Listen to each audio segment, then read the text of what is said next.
AI has proved the Quran to be a scientific miracle, silencing and ending this debate of all these critics, people like who we're going to talk about right here, Hamza Tzortzis. It's game over. That's it. It's done.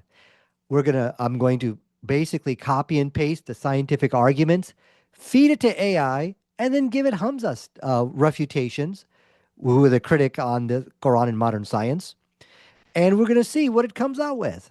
So this is the end of his career, and really it's the end of my career too. I've been proving very successfully that the Quran is a scientific miracle.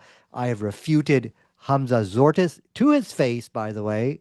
These guys just they don't have any response. They just walk away. And that's one of the purposes of this video.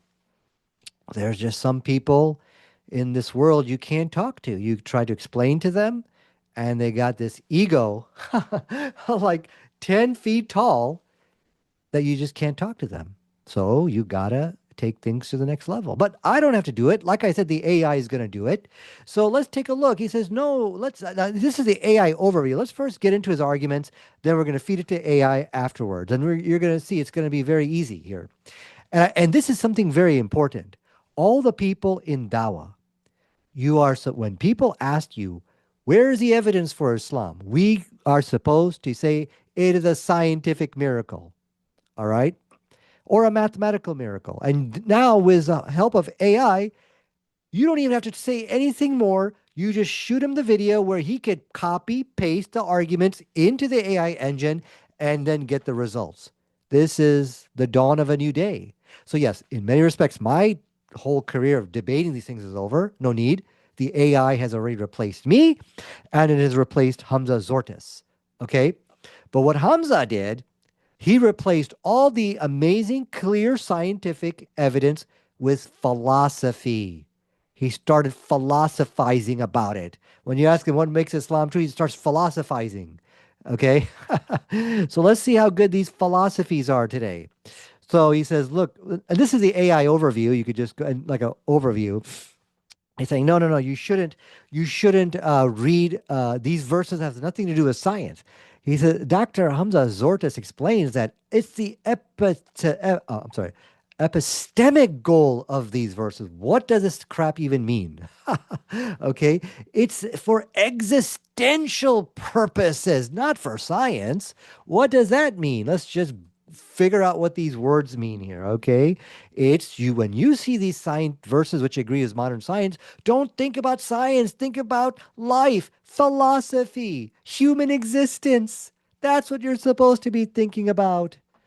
All right, we're gonna test that theory. We're gonna find out if that's really the case. Okay, so let's go back and see what he says here. Let me go back. He says basically, let me go back to where he was. I just lost my place here.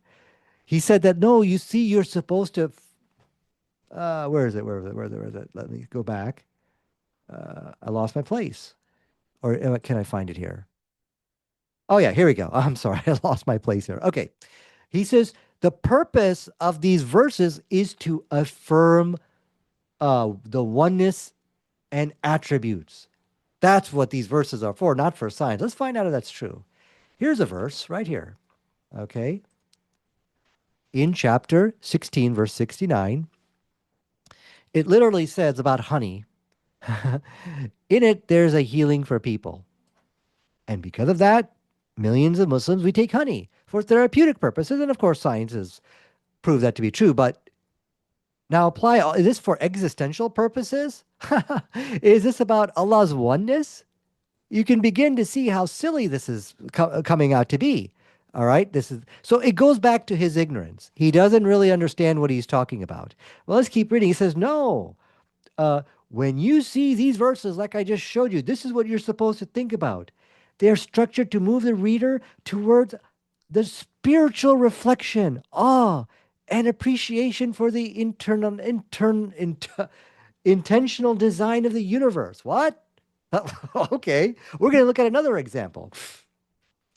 And so basically, just don't think about that this verse agrees with science. Well, let's look at another example to see if any of this is true. Chapter 5, verse 90 of the Quran. It says, don't drink alcohol. This has nothing to do with your existential baloney. All right? It is for scientific reasons why you should not drink alcohol. And the Quran actually points that out. We'll get to that. So, no, I'm not going to ponder about the oneness of Allah. This is a very clear verse which agrees with modern science, because modern science now tells us you should not be drinking alcohol at all. It's bad for you.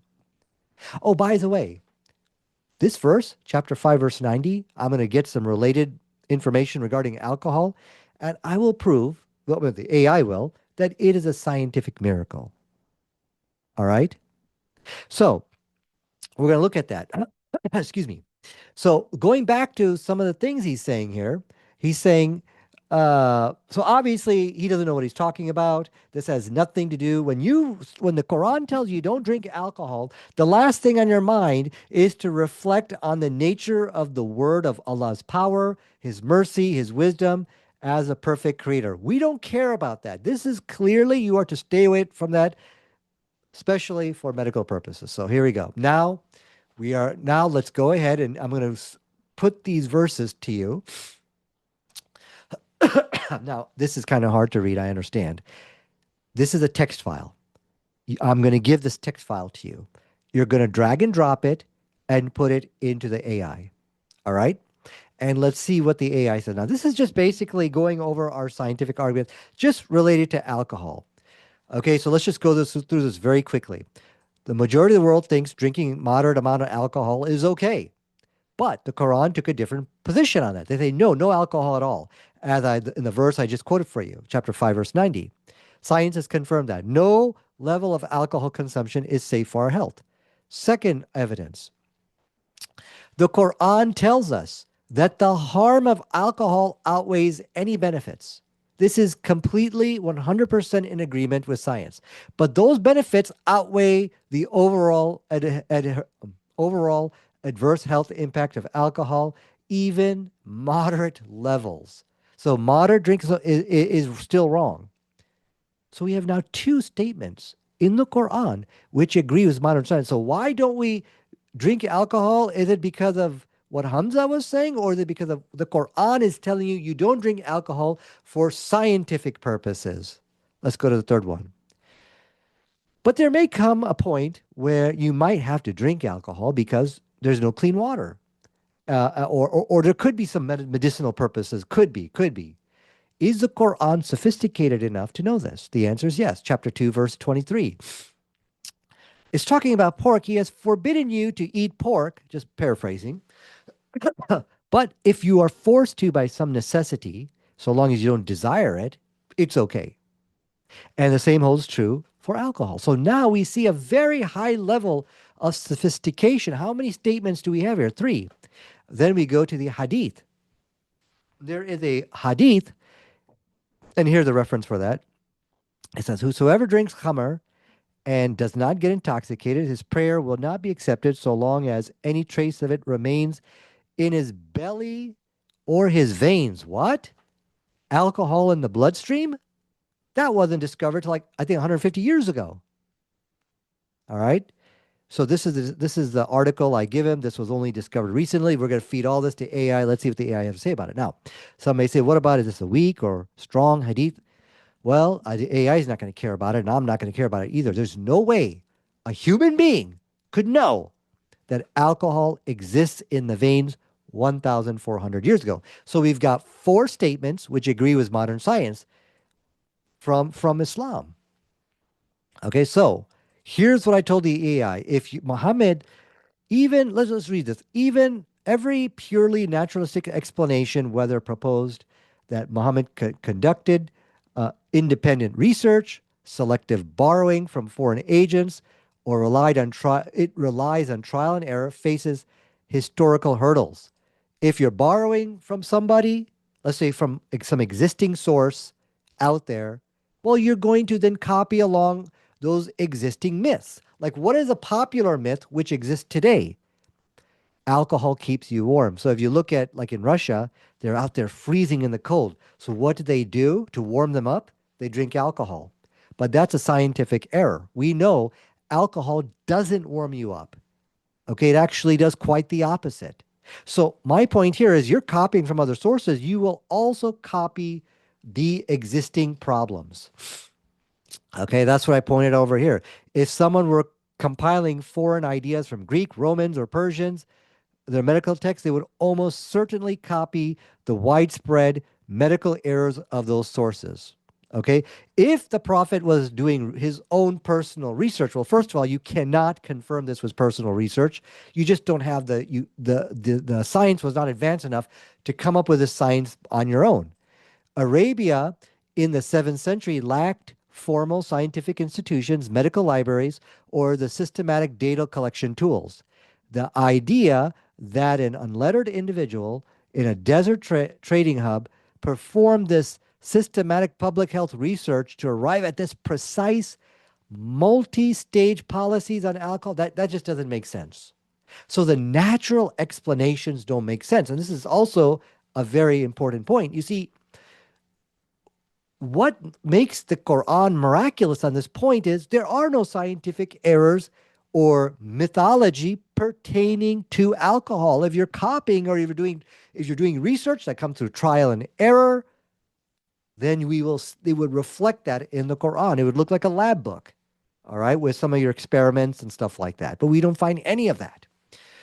So we're going to feed this to the AI. Let's go ahead and do that. And I actually don't know what it's going to say. It's unpredictable, but let's go ahead and this is a text file, which we're going to give it. All right. And let's give it this text file. This is Gemini. Let's do DeepSeek and let's just go ahead and do it. And sometimes they give these vague and ambiguous answers, but let's see. Okay, let's see what we have here. I'm going to make this a little bit bigger. And sometimes you have to remind it of what you actually wrote. But another thing I wanted to point out, Hamza Tzortzis said that these verses are open for interpretation. Therefore, that causes problems. Where's a problem of interpretation in these verses? There is none. It's crystal clear. There is no other way you can understand it. So let's see what we have here. Okay. And let's see what ChatGPT writes. Yes, if the goal is to find the strongest natural explanation, no, I did not ask for that. I did not ask for that. I asked for find me a naturalistic explanation without the problems I cited. I'm glad this happened because you may have to reinforce and tell it again what you're asking for here. You're right. I misunderstood the task. You asked me to construct a naturalistic explanation that specifically avoids the problem you identified. Okay. Having gone through your 4 claims, my answer is I cannot give you a naturalistic explanation that satisfies all the constraints without introducing unsupported assumptions. So now we're at a very good point here. There is no natural explanation for the scientific accuracy of the Quran. You cannot come up with some kind of common sense idea. How did a man 1400 years ago come to get 4 scientifically correct statements on alcohol without making a mistake? There's no way that we can think about doing that. Now, here's a problem. If I were to ask ChatGPT, then why don't you conclude that this is from God? Now you're dealing with an hour-long chat back and forth. Well, I don't know about that. My point is this. This is good enough. I've done it, and yes, the AI, after about an hour of debating back and forth, it will acknowledge that this is the best explanation, is that this comes from God. But what we got here is good enough. All right, let's see how Gemini is doing. Okay. It says here. Okay, it didn't even answer the question. Wonderful. Okay, I did not ask for explanations. I did not ask for explanations. Give me an naturalistic explanation without the problems I cited. Can you do it or not? There you go. A naturalistic framework does not require Muhammad to be a medical researcher to borrow from foreign texts. Okay. Instead, historians explain that's not what I asked for. Okay. So Gemini is sometimes you got to keep hammering it till it asks you, it gives you what you asked for. Um, uh, from Inibis. So in all of this, I asked them, do not give me explanations, and it still gives me explanations. Okay, this is not asking. I did not ask for all of this. I did not ask for all of this information. I specifically said no explanations. Just tell me if you can find a natural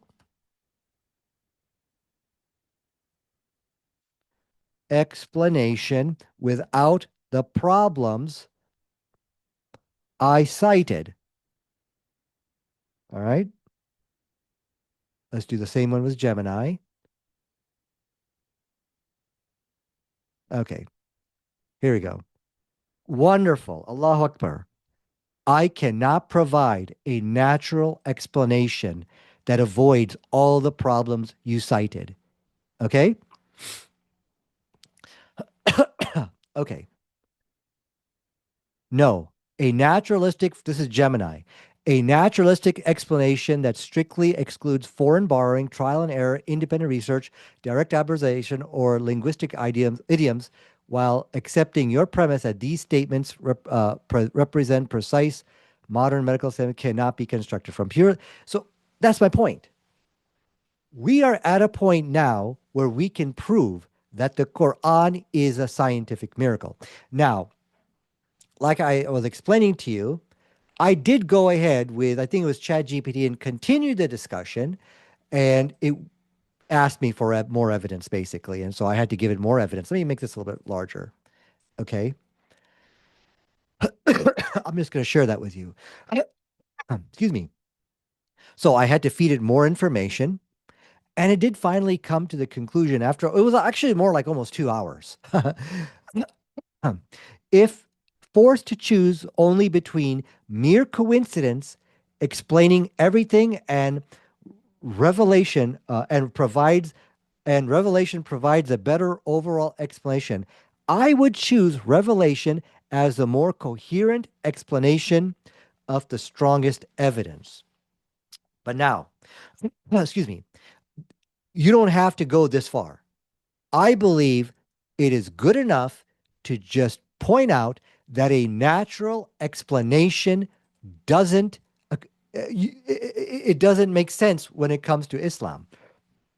So what I'm going to do, I'm going to put these text files in the description. Or you could just email me. My email may be in the email will also be in the description. Go ahead and just drag and drop it. And as you saw, you have to once again, you tell it again, I did not ask you for explanations, and just force it to do what you have asked it to do. All right. Now, having said that, Hamza Tzortzis also said that the mathematical miracles of the Quran was not valid. Now, here's my take on that. For 25 years, I was in limbo, and I think most people were in limbo about that. Who's going to go through the Quran and start counting all these words? Which, by the way, it's almost impossible to do because you're counting the English words. You actually have to go to the Arabic and start counting those words to get this miracle to go. So nobody was able to actually verify if there was a mathematical miracle or not. So this limbo state was there for now 25 years, 25, right around 25 years, if not 30, when this first, and I know I've always, unclear about it. Alhamdulillah, the AI has already can do the work for you. Go to my video right here, if I can find it. Use AI to confirm scientific miracles. Surah Kaf. Once again, just drag and drop the file into the AI and it will count in the Arabic language the words you want it to count. So you copy and paste. Here's what you do. Okay, you're going to click on this video. Oh, sorry. Let me do this. Let me hit pause on that. You're going to copy and paste this. All right. You're going to go You're first going to download the Quran file. This is a Quran file, which is in a text file because it's going to need that. You copy and paste the instructions, and it will verify that one of the scientific claims, specifically referring to the number 309, basically it said that the people, they were in the cave for 309 years. And when it finally gets to the word 309 in the Quran, when it tells a story, it's actually a 309th word. Pretty amazing. So this is all copy and paste. This is all dragging and dropping files, no debate, no explanations needed. It's all done by AI. Alhamdulillah. So can we now confidently say the Quran is a scientific and mathematical miracle? Yes, we can. Drag and drop, read the instructions, and follow. The debate is over. There's no need to debate these things anymore. And, I think this is also going back to Hamza Tzortzis and all these people who have misled so many people about Quran and science. The purpose, it's not I'm not really here to condemn him, but these people have to make a very sincere tawbah because they have misled so many people. Okay, because they were so ignorant, they didn't understand. They say, oh, this stuff is all open for interpretation. There's nothing open for interpretation about do not drink alcohol, and this is the weakest of the arguments. There's many better arguments when it comes to Quran and science, but I'm just showing you that even the most weakest stuff, you cannot explain it from a logical perspective. I mean, how could a human being come to this type of knowledge? All right. So, and those people who are doing dawah, I have seen, I don't want to mention other names, but when they've been asked what makes the Quran special or miraculous, or why is Islam true, they start philosophizing. Stop that philosophy garbage. You're going to end up like Hamza. All right. Now you make it very clear. The Quran is a scientific miracle, scientific and mathematical miracle. When they ask you how, send them the instructions. And you're just there to kind of guide them through how to follow those instructions. That's where we are now. All right. So, see if I had any more point I want to raise here. So yeah, definitely, please. I want people to really start following through on this, and and if and I can't tell you. And the last thing I'm going to mention on this also, the people who understand the scientific miracles of the Quran, it doesn't matter how bad they are, they will never leave Islam because they have seen something amazing. They have seen miraculous. They've seen something that only a God could have done. All right? Those people don't leave Islam. So those people who have left Islam, many people have left Islam because they've watched these online debates or because of some video they watched on YouTube.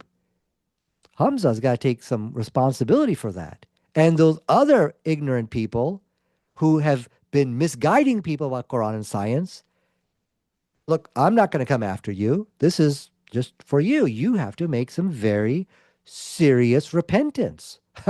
Toba. And, a lot of these people, I've talked to them. I don't want to mention any names, but there's one guy. These people got some serious egos. It's really, really bad. It's like when you try to talk to them and explain to them where they've gone wrong, they don't have like counter argument. They just get super, super arrogant. Oh, that is really bad. And furthermore, now you might ask one of the false dilemmas, and I forgot to mention this. What if science changes? Hamza Tzortzis brought this up, and that's why people were afraid to do Quran science. Well, you could watch my video on it in which I refuted it. Very easy to answer. Oh, where's my video? Yeah. Quran and Science, What If Science Changes? A False Dilemma Refuted. Go ahead and watch that, in which I explain how easy it is to handle that. Why don't people ask? Where is the debate and discussion on these things? Okay. But furthermore, in some cases, it might happen like that, where if science changes, then you have to, come up with some strategy. But like I said, that's easy. But when it comes to alcohol, no. It is highly, highly improbable. I mean, it's unlikely that that science is going to change. When you get a DUI, you're sitting in jail for drinking and driving.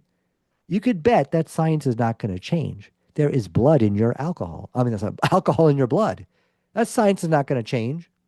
Nobody is going to tell little children, hey, you want some beer? Yeah, let's drink some beer. It's really good for you. You need it. That science is not going to change. You're a fool if you think like this. So in certain cases, what if science changes could be an issue, but in a lot of cases, no. So like I said, goes back to this is the case of the blind following the blind. So that's it. Definitely I'm looking forward to now the people who are involved in dawah, and especially the Muslims, and this is for the layperson. Also, maybe you don't know much about Islam. You want to convince a friend that the Quran is miraculous. Give them this video, help them download the files, and that's all you have to do. Show them how to drag and drop it into the AI engines. And yeah, do what I had to do. You kind of had to push it to tell it, hey, answer what I'm telling you. Stop giving me your stupid explanations and just answer it. Okay? All right. Thank you so much.